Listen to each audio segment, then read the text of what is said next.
I saved her as a small child. Now the alien woman stands before me as a beginning, the rescue. The first time I saw her, she was small enough to fit into the crook of my arms. Her skin shimmered like liquid silver, slick with rain, and her large black eyes reflected the flames of a wrecked starship burning behind her.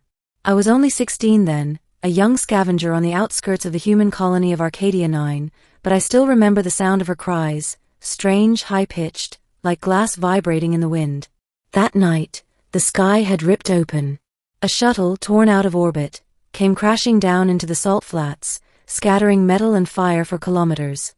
The colony authorities forbade anyone from venturing near wrecks, but scavengers like me lived off what others were too afraid to touch. I ran out there with nothing but a flashlight and a half-working respirator. The wreckage was catastrophic: twisted alloy, scorched plating, and a cockpit caved in like a crushed insect. Amid the smoke, I heard her. A child. Not human. She was tangled in broken struts, her small body bruised, her wing, yes, a translucent wing of iridescent membrane, bent at an unnatural angle. I should have run. Everyone in the colony knew the warnings: never meddle with alien survivors. The treaties were fragile, and helping one could mean charges of treason. But when she reached out a tiny trembling hand, I couldn't turn away. I pulled her free, wrapped her in my jacket, and carried her back through the storm. She clung to me the whole way, whispering in broken syllables of a language I didn't know. For weeks, I hid her in the abandoned tunnels of the old mining facility. I scavenged food, patched her wounds, and built a makeshift sling for her broken wing. She learned quickly, too quickly. Within days she spoke fragments of English. Her name was Kalira. We formed a bond in those shadowed tunnels. She would trace glowing patterns on the concrete walls with her fingertip, her species' way of writing. She told me about her people, the Illyrians, a proud race of starfarers, caught in a war far older than humanity's presence in the sector. She told me she was lost, separated from her kin. But secrets cannot stay buried forever. Someone reported whispers of an alien child. Patrol drones began sweeping the tunnels. One night, I led her out under cover of darkness, across the flats, to the edge of the wilderness. We stood there, two children, facing the unknown. She pressed her small hand against my chest, right where my heart beat, and whispered, "You saved me. Someday, I will stand before you again."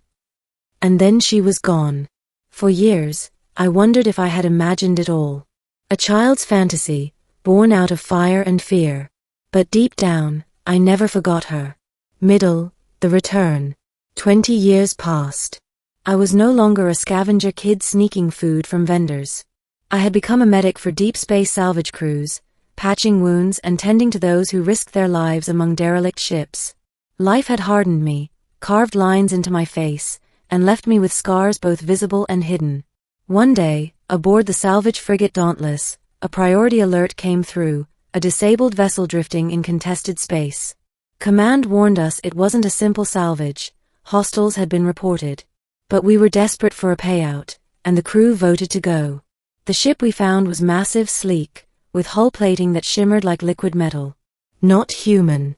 We boarded cautiously, weapons ready. The corridors were dark, eerily silent, and strewn with signs of battle. Plasma burns scarred the walls, and pools of strange bioluminescent fluid glowed faintly on the deck. That's when we found her.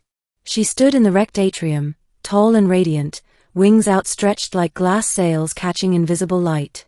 Her skin still shimmered silver, but now it carried a mature luster, with faint patterns glowing across her arms and neck like constellations. Her black eyes locked onto me instantly. It was her. Kalira. No longer a child, but a woman of her people. "You kept your promise," she said, her voice now rich, melodic, yet I recognized the echo of that trembling child I once carried through the storm. The crew raised their weapons, but she lifted a hand and spoke in their language with startling fluency. She explained she was no enemy. Her ship had been attacked by marauders, her crew slain. She was alone. But when she turned back to me, her expression softened, and she whispered words meant only for me. "You saved me before. Now the moment has come. I must ask again for your help." Her ship wasn't just a vessel, it was carrying something precious. Deep within its vault was a living core, a crystalline embryo of her species' fleet, a seed from which hundreds of Illyrian ships could be grown. Without it, her people's survival in this sector would end. The marauders who had attacked her were hunting for it still.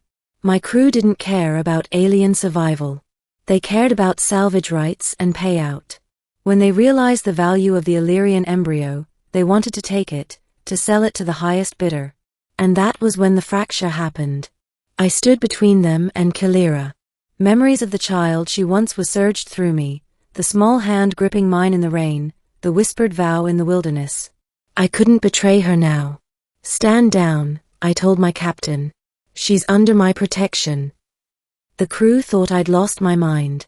Maybe I had. But I knew one truth, I had already chosen my side years ago. Conflict, the flight. What followed was chaos. The marauders returned, their ships clamping onto the Illyrian hull. Sirens blared as boarding hooks tore through metal. My crew scattered, some siding with Kalira and me, others joining the captain in his bid to seize the embryo for profit. Kalira and I ran through the burning corridors, the ship trembling under weapons fire.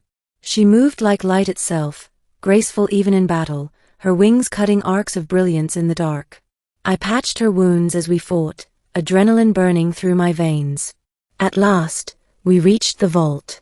Inside, suspended in a containment cradle, floated the Illyrian embryo, a crystalline sphere pulsing with radiant energy, as if the heartbeat of a star had been captured within.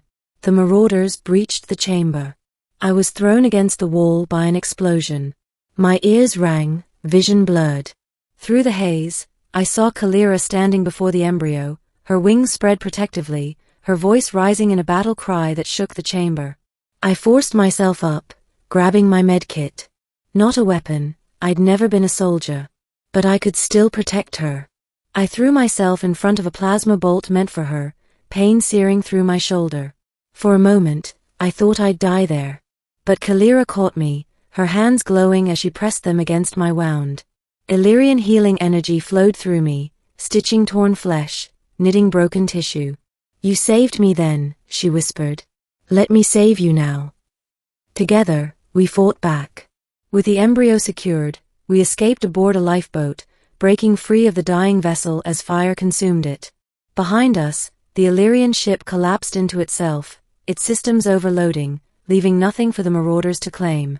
Ending, the promise fulfilled. We drifted for days before rescue arrived. Not human rescue, Illyrian. Their fleet appeared like a storm of light, vast crystalline ships that seemed to grow from starlight itself. They hailed Kalira as a daughter of their people, a guardian who had preserved the fleet's seed. I should have felt like an outsider. And yet, when Kalira stood before her kin, she didn't leave me behind. She introduced me as her savior, the one who had carried her from fire as a child, who had stood by her again when everything hung in the balance. In their tongue, she named me Heartbound. That night, under alien starlight, she came to me. No longer the frightened child clinging to my jacket, but the woman who had grown strong and radiant. You saved me as a child, she said, her eyes shining with a warmth that reached deeper than words. Now I stand before you, as I promised. Not as one lost, but as one who chooses. Whatever future comes, I would share it with you. The galaxy was vast, dangerous, and uncertain. But as I looked at Kalira, I knew one thing with unshakable certainty. I had not just saved a child that night so long ago. I had saved a future, ours. And this time, I would not let her go.